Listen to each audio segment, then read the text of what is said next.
تصدرت سلمى الشيمي محركات البحث خلال الساعات الأخيرة، ده علشان الفيديو اللي نشرته قدام حضراتكم ده فيديو جريء جدا وفي كم كبير جدا من الهجوم عليها بسبب الفيديو.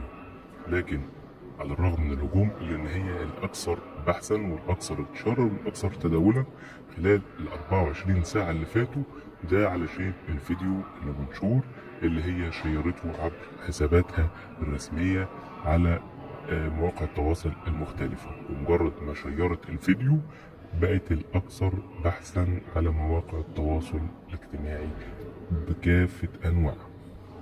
سلمى الشيمي كان سابقة وقالت إن هي بتستعد لدخول مجال الفن، وإن هي وقعت عقد أكتر من عمل فني سواء تلفزيون أو سينما، وهتبدأ تصوير خلال الفترة اللي جاية. والتمثيل نفسه ودخولها مجال الفن دي كانت من الخطوات المؤجلة اللي هي أجلتها لحد وقتها، وشافت وقتها جه دلوقتي.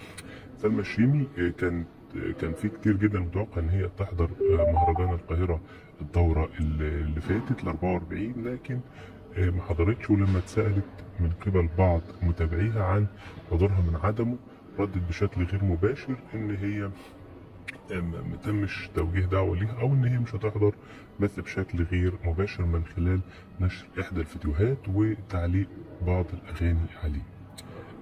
لما اتسألت عن الفنانين اللي نفسها تمثل معاهم، قالت احمد عز وكريم عبد العزيز، وان لو في فرصة جت ان هي تشاركهم اي عمل هتبقى مبسوطة وسعيدة جدا.